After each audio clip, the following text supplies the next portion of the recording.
ವೀಕ್ಷಕರೇ, ನಮ್ಮ ಚಳ್ಳಕೆರೆ ಟಿವಿಗೆ ಸ್ವಾಗತ. ಇಂದಿನ ಪ್ರಮುಖ ಸುದ್ದಿ.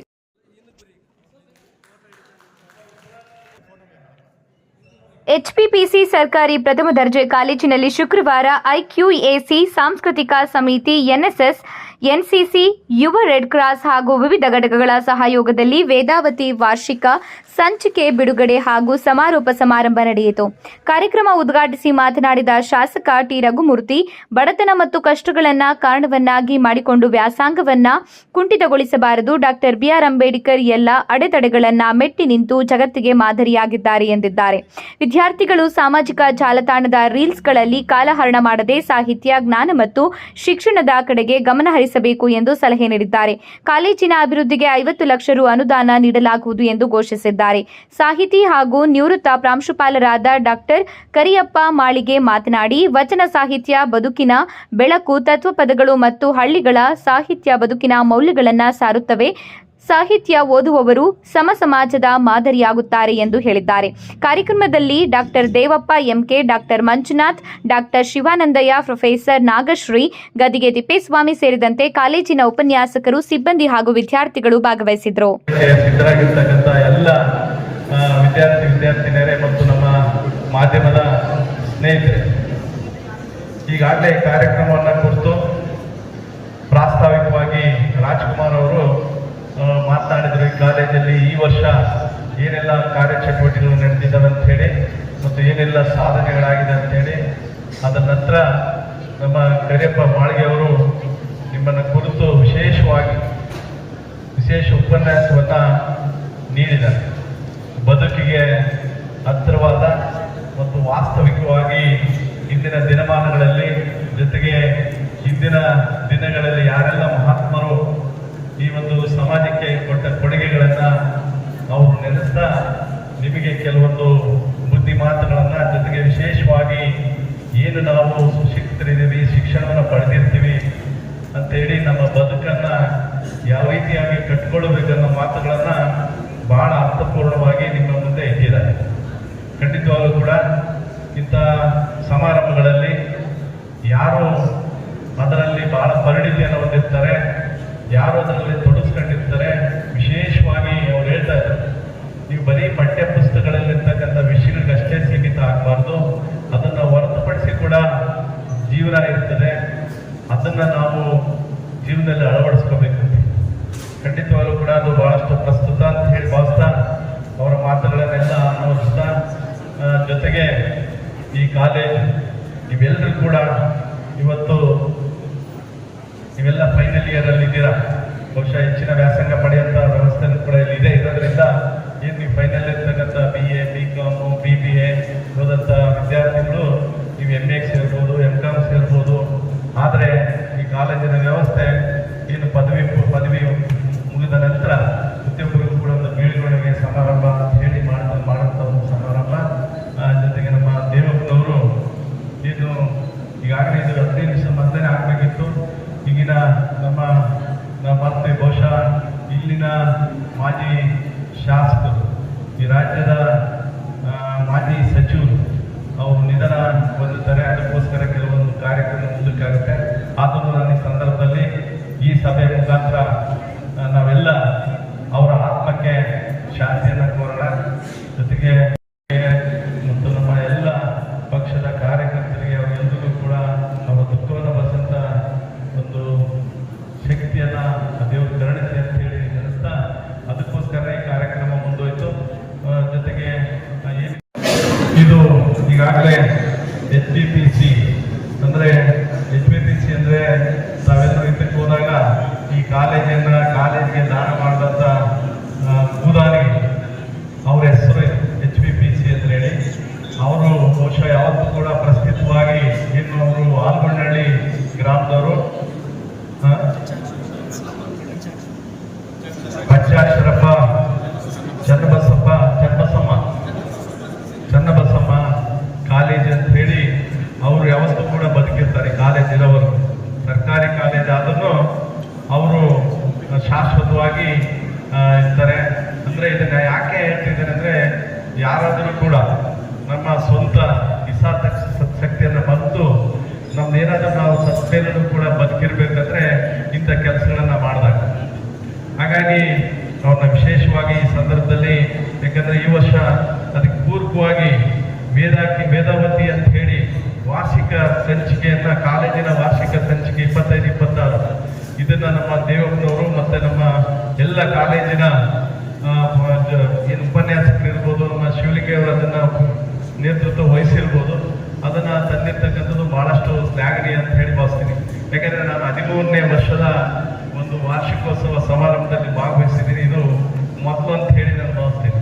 ಯಾಕಂದ್ರೆ ಅದನ್ನ ಗಮನಿಸ್ತೇನೆ. ಪ್ರತಿ ವರ್ಷ ಇರಲಿಲ್ಲಲ್ಲ ಅಂತ ಇರಲಿಲ್ಲ ಸರ್, 10 ವರ್ಷದಿಂದ 11 ವರ್ಷದಿಂದ ನಿಂತಿದ್ದು, ಅದನ್ನ ನಾವು ಈ ವರ್ಷ ಮತ್ತೆ ಅದನ್ನ ಪ್ರಾರಂಭ ಮಾಡಿದೀವಿ ಅಂತ. ಹಾಗಾಗಿ ಅವರಿಗೆ ನಮ್ಮ ದೇವಪ್ಪನವರು ಸೇರಿ ಅವರ ಎಲ್ಲ ತಂಡಕ್ಕೆ ನಾನು ಅಭಿನಂದನೆಗಳನ್ನ ಸಲ್ಲಿಸ್ತೇನೆ. ಏನು ಯಾಕಂದ್ರೆ ನಾವು ಭಾಷಣ ಮಾಡಿ ಹೋದಾಗ, ಇಲ್ಲಿ ವಾರ್ಷಿಕ ವರದಿಯನ್ನು ಓದಿದಾಗ ನಮಗೆ ಅಷ್ಟು ಎಲ್ಲ ನೆನಪಿರಲ್ಲ. ಪ್ರತಿ ವರ್ಷನೂ ಕೂಡ ಏನು ಸಾಧನೆ ಮಾಡಿದೀವಿ ಅಂದಾಗ ಮುಂದಿನ ವರ್ಷ ಮೆಲುಕು ಹಾಕ್ಬೋದು ನಾವು. ಇಲ್ಲ ನಾವು ಮಾಡಿರ್ತಕ್ಕಂಥ ಸಾಧನೆ ಸಾಲದು, ಅಥವಾ ಈ ವರ್ಷ ನಾವು ಅದಕ್ಕಿಂತ ಜಾಸ್ತಿ ಮಾಡಿದೀವಿ. ಯಾವಾಗಲೂ ಕೂಡ ಇತಿಹಾಸ ಇರಬೇಕು. ಇತಿಹಾಸವನ್ನು ತಿಳಿದವರು ಇತಿಹಾಸವನ್ನು ನಿರ್ಮಾಣ ಮಾಡ್ತಾರೆ. ಹಾಗಾಗಿ ಇಂಥ ವಾರ್ಷಿಕ ಸಂಚಿಕೆಗಳಿದ್ದಾಗ ಅವರಿಗೆ ನಾನು ಈ ವರ್ಷ ಇದಕ್ಕಿಂತ ಕಳೆದ ವರ್ಷಕ್ಕಿಂತ ಹೆಚ್ಚಿನದಾಗಿ ನಾನು ಸಾಧನೆ ಮಾಡಬೇಕನ್ನೋ ಒಂದು ಹುಮ್ಮಸ್ಸು ಜೊತೆಗೆ ಇಚ್ಛಾಶಕ್ತಿ ಮೂಡುತ್ತೆ. ಯಾಕೆಂದ್ರೆ ನಾವೆಲ್ಲ ಮೊದಲನೇದಾಗಿ LKG ಸೇರ್ತೀವಿ, UKG ಸೇರ್ತೀವಿ, ಫಸ್ಟ್ ಸ್ಟ್ಯಾಂಡರ್ಡ್ ಸೇರ್ತೀವಿ. ಅಂದ್ರೆ ಪ್ರತಿ ವರ್ಷನೂ ಕೂಡ ನಮ್ಮ ಪ್ರಗತಿ ಜಾಸ್ತಿ ಆಗ್ತದೆ, ಬುದ್ಧಿಶಕ್ತಿ ಜಾಸ್ತಿ ಆಗ್ತದೆ. ಅದೇ ರೀತಿಯಾಗಿ ನಾವು ಹಿಂದಕ್ಕೆ ಯಾವತ್ತೂ ಹೋಗ್ಬಾರ್ದು. ಅಂಬೇಡ್ಕರ್ ಅವರು ಏನು ಹೇಳಿದ್ರು, ನಾನೇನು ಸಂವಿಧಾನ ಬರದೆ, ಸಂವಿಧಾನವನ್ನು ತಂದೆ, ನಾವೇನು ಇಲ್ಲಿವರೆಗೂ ಸಮಾಜ ಸುಧಾರಣೆ ಮಾಡಿದ್ವಿ, ಅದು ಒಂದು ರಥ ಇದ್ದಂತೆ. ರಥವನ್ನು ನಾವು ಇಲ್ಲಿವರೆಗೂ ತಂದಿದ್ದೀವಿ.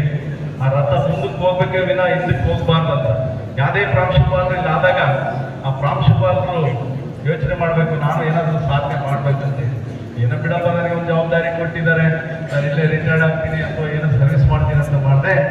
ಈ ಎಲ್ಲ ಉಪನ್ಯಾಸಕರು ಅಷ್ಟೇ, ಪ್ರತಿಯೊಬ್ಬರು ಕೂಡ ಬರೀ ಕಾಲೇಜಿನ ಪ್ರಾಂಶುಪಾಲರು ಅಷ್ಟೇ ಅಲ್ಲ, ಎಲ್ಲರೂ ಕೂಡ ಆ ದಿಕ್ಕಿನ ಯೋಚನೆ ಮಾಡಿ ಆ ಸಾಧನೆಯನ್ನು ಮಾಡಲಿಕ್ಕೆ ವಿದ್ಯಾರ್ಥಿಗಳಿಗೆ ಪೂರಕವಾಗಿ ಅವ್ರನ್ನ ಗಮನಿಸಬೇಕು. ಬಹುಶಃ ಇಂಥ ಒಂದು ಡಿಗ್ರಿ ಕಾಲೇಜಲ್ಲಿ ಓದಂಥ, ಪದವಿನಲ್ಲಿ ಓದಂಥ ಮಕ್ಕಳಿಗೆ ಬೇರೆ ಬೇರೆ ರೀತಿಯಲ್ಲಿ ಅವರಿಗೆ ಇನ್ನು PC ವರ್ಗ ಇರ್ತಾರೆ. ಅವರ ಭೌತಿಕವಾಗಿ ಅವರ ವಯಸ್ಸಲ್ಲಿ ಜಾಸ್ತಿ ಆಗಿರ್ತದೆ, ಚಿಂತನೆಗಳು ಜಾಸ್ತಿ ಆಗಿರ್ಬೋದು. ಈಗಾಗಲೇ ನಮ್ಮ ಕರೆಪ್ಪ ಮಾಳಿಗವ್ರು ಹೇಳ್ತಾರೆ, ಜಿಲ್ಲೆನೇ ಹಿಂದುಳಿದಿರತಕ್ಕಂಥ ಜಿಲ್ಲೆ. ಎಲ್ಲ ರೀತಿಯಲ್ಲೂ ಕೂಡ ವಿಶೇಷವಾಗಿ ಆರ್ಥಿಕ ಪರಿಸ್ಥಿತಿನಲ್ಲಿ ಬೇರೆ ಬೇರೆ ವಿಷಯದಲ್ಲಿ ನಾವು ಸಾಹಿತ್ಯಿಕವಾಗಿರ್ಬೋದು ಅಥವಾ ಇತಿಹಾಸದಲ್ಲಿ ನೋಡಿದಾಗ ಚಿತ್ರದುರ್ಗ ಜಿಲ್ಲೆ ಎಲ್ಲ ಮಧ್ಯ ಕರ್ನಾಟಕದಲ್ಲಿ ಒಂದು ಇತಿಹಾಸವನ್ನ ನಿರ್ಮಾಣ ಮಾಡಿದಂಥ ಜಿಲ್ಲೆ. ಆದರೆ ಆರ್ಥಿಕವಾಗಿ ಎಲ್ಲೊಂದು ಕಡೆಗೆ ನಾವು ಹಿಂದುಳಿದಿದ್ದೀವಿ.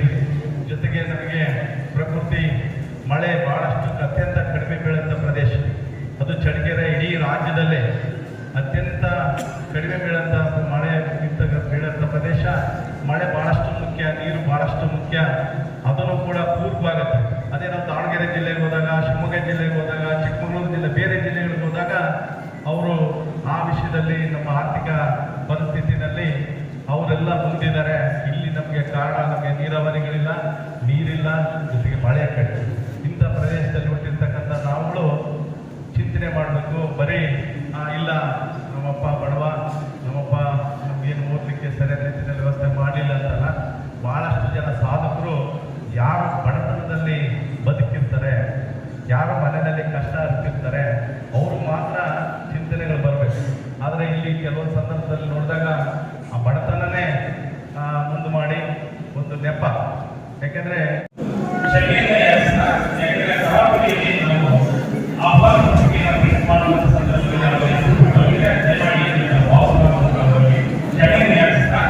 ಮೊದಲನೇದಾಗಿ ಕ್ರೀಡಾತ್ಮಕ ಸಾಧನೆಯನ್ನು ಹೇಳುವ ಮಾಡ್ತೇವೆ. ನಾವು ಕಾಲೇಜಿನ ವಿದ್ಯಾರ್ಥಿಗಳು, ಕ್ರೀಡಾ ವಿದ್ಯಾರ್ಥಿಗಳು ಸಂಸ್ಕೃತಿಯಲ್ಲಿ ವಿಶೇಷವಾದ ಸಾಧನೆಯನ್ನು ಮಾಡುವ ಮೂಲಕ ದಾವಣಗೆರೆ ವಿಶ್ವವಿದ್ಯಾಲಯದ ಕ್ರೀಡಾತ್ಮಕದಲ್ಲಿ ಭಾಗವಹಿಸಿ ಅಖಿಲ ಭಾರತ ವಿಶ್ವವಿದ್ಯಾಲಯ ಇದರ ಜೊತೆಯಲ್ಲಿ ವೇಟ್ ಲಿಫ್ಟಿಂಗ್ ಮತ್ತು ಪವರ್ ಲಿಫ್ಟಿಂಗ್ ಸ್ಪರ್ಧೆಯಲ್ಲಿ ಕೂಡ ವಿದ್ಯಾರ್ಥಿಗಳು ಭಾಗವಹಿಸಿದ್ದಾರೆ. ಅದರಲ್ಲಿ ಕೀರ್ತಿ ಮತ್ತು ಬಿ ದರ್ಶನ್ ಅವರು ವಿಶೇಷವಾದಂತಹ ಮುಖ್ಯ ಸ್ಥಾನವನ್ನು ಗಳಿಸಿದ್ದಾರೆ. ಮತ್ತು ಬಿ ದರ್ಶನ್ ಅವರು 2 ಚಿನ್ನದ ಪದಕಗಳನ್ನು ಸ್ಪರ್ಧೆಯನ್ನು ನಮಗೆ ಕ್ರೀಡಾ ನಮ್ಮ ಕಾಲೇಜಿನ ಕೇರಳ ವಿಶ್ವವಿದ್ಯಾಲಯ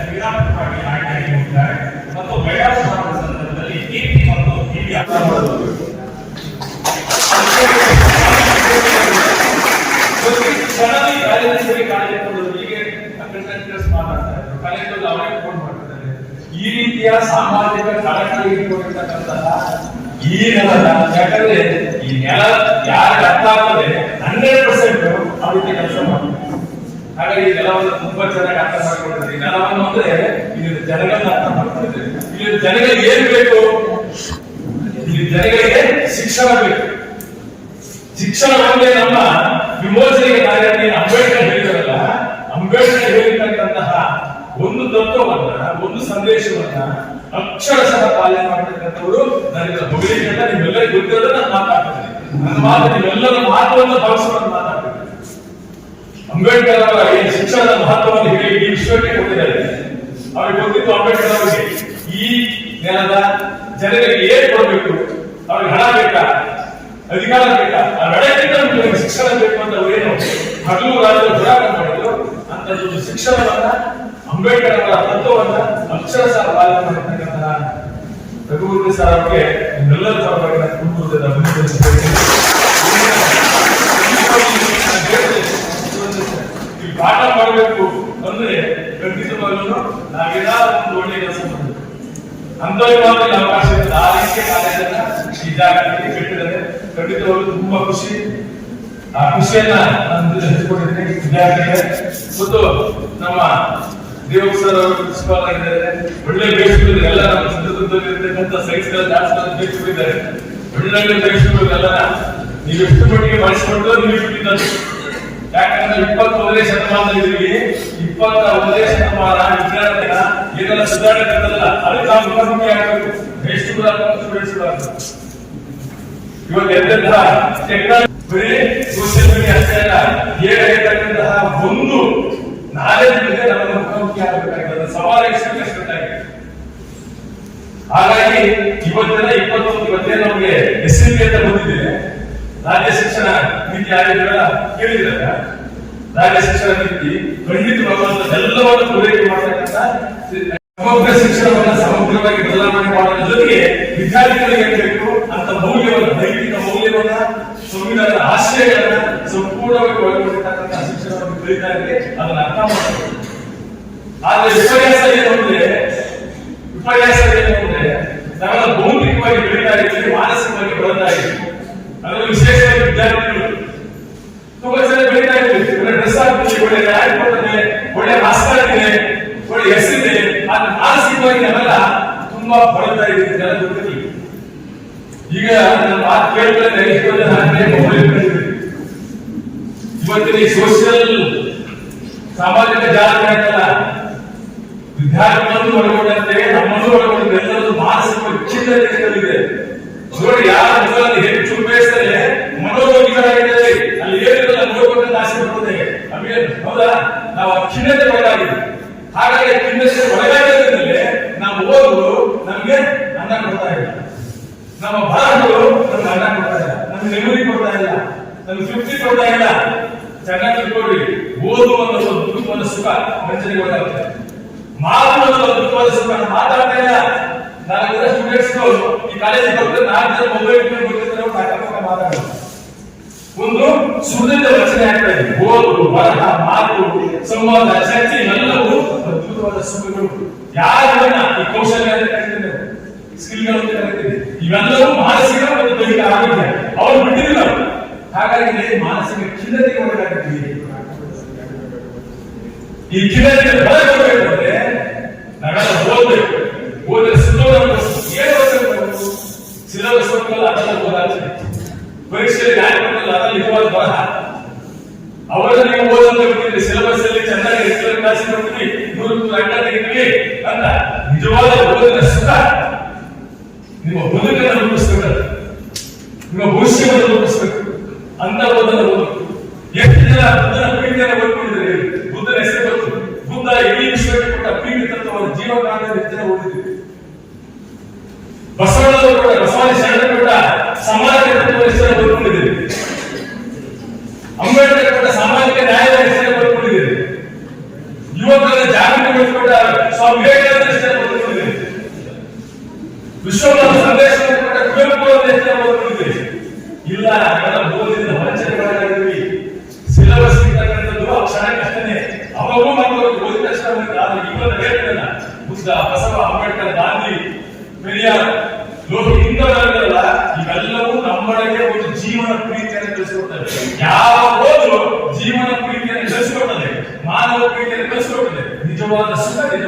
ಎಜುಕೇಶನ್. ಅದರಿಂದ ವಂಚಿತರಾಗಿ ನಾವು ಜಾತಿ, ಮತ, ಹಣ, ಧರ್ಮ ಇವೆಲ್ಲ ಇಡೀ ಮನುಷ್ಯ ಸಂಬಂಧವನ್ನ ಬೇರ್ಪಡಿಸಿದವೆ. ಅನೇಕ ಅಸಮಾನತೆ ಗೇರುಗಳಿವೆ, ಅನೇಕ ಸಂಘಟನೆಗಳಿವೆ, ಸವಾಲುಗಳಿವೆ. ಇವೆಲ್ಲ ಹೋಗಿ ನಮ್ಮಲ್ಲಿ ಸಹಬಾಳ್ವೆ ಬರಬೇಕು, ಮಾನವ ಪ್ರೀತಿ ಬರಬೇಕು. ಇವನ್ನು ಓದಬೇಕು, ಮನುಷ್ಯ ಸಂಬಂಧ ಬರಬೇಕು, ಮಾನವ ಪ್ರೀತಿ ಬರುತ್ತದೆ, ಸಹಬಾಳ್ವೆ, ಸಾಮರಸ್ಯ, ಸೌಹಾರ್ದತೆ ಅಂತ ಇದು ಹೇಳಲ್ಲ. ನಮ್ಮ ಶಿಕ್ಷಣದಲ್ಲಿ ಬರಬೇಕು, ನಮ್ಮ ಮಾತಲ್ಲಿ ಬರಬೇಕು, ನಮ್ಮ ನುಡಿಯಲ್ಲಿ ಬರಬೇಕು, ನಮ್ಮ ವ್ಯಕ್ತಿತ್ವದಲ್ಲಿ ಬರಲಿರುವ ಶಿಕ್ಷಣ. ಇವೆಲ್ಲ ಓದಿ ನಿಮ್ಮ ಸಿಲೆಬಸ್ ಇದೆಯಲ್ಲ, ಅದು ಓದಬೇಕಾದ್ರೆ ಅದು ಆಟೋಮೆಟಿಕ್ ಅರ್ಥ ಆಗ್ತದೆ. ಬದುಕಿನ ಮೌಲ್ಯ ಬೇಕಂತಹ ಇಂತಹ ಭಾಷಣಿಕರ ಚಿಂತನೆಗಳನ್ನ, ಆಲೋಚನೆಗಳನ್ನ ಬದುಕಿರಿಸಿಕೊಳ್ಳಿ. ಇದೇ ಬುದ್ಧ ತತ್ವಗಳಿರಲ್ಲ, ಜೀವಕಾಂತ ತತ್ವಗಳು.